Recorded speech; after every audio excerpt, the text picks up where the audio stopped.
ನಾನಿವತ್ತು ಬೇಗ 2:30ಗೆ ಎದ್ದು ಸ್ನಾನ ಮಾಡಿಕೊಂಡು ಮನೇಲಿ ಪೂಜೆ ಮುಗಿಸ್ಕೊಂಡು ಹಾಸನಾಂಬ ತಾಯಿ ದರ್ಶನ ಮಾಡಲಿಕ್ಕೆ ಅಂತ ಹೇಳಿ ಹೋಗ್ತಾ ಇದ್ದೀವಿ.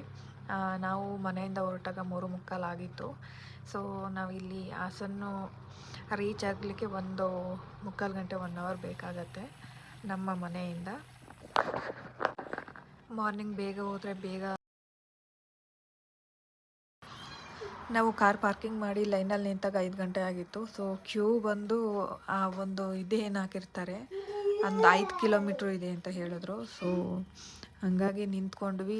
ಸ್ವಲ್ಪ ಒಂದು ಅರ್ಧ ಗಂಟೆ 6 ಗಂಟೆವರೆಗೂ ನಿಂತಿದ್ವಿ. ಆಮೇಲೆ ಮೂವ್ ಆಯಿತು. ಸೊ ನಿಲ್ಲೋದು ಸ್ವಲ್ಪ ಕಷ್ಟ, ಮೂವ್ ಆದರೆ ಹೋಗ್ಬೋದು, ಏನು ತೊಂದರೆ ಇರಲ್ಲ. ಸೊ ಆಮೇಲೆ ಎಲ್ಲೂ ವಿಡಿಯೋ ಮಾಡಬೇಡಿ ಅಂತ ಹೇಳ್ತಾಯಿದ್ರು. ಸೊ ಅಂದ್ರೂ ನಾನು ಸ್ವಲ್ಪ ವಿಡಿಯೋ ಮಾಡ್ಕೊಂಡಿದ್ದೆ. ಫೈನಲಾಗಿ ನೋಡಿ ಎಂಟ್ರಿ ಆದ್ವಿ. ಸೊ ಒಂದು 2 ಸೆಕೆಂಡ್ ಅಷ್ಟೇ ನೋಡ್ಲಿಕ್ಕೆ ಬಿಡೋದು. ನೋಡಿಕೊಂಡು ನಾವು ಹೊರಗಡೆ ಬಂದಾಗ 8 ಗಂಟೆ ಆಗಿತ್ತು.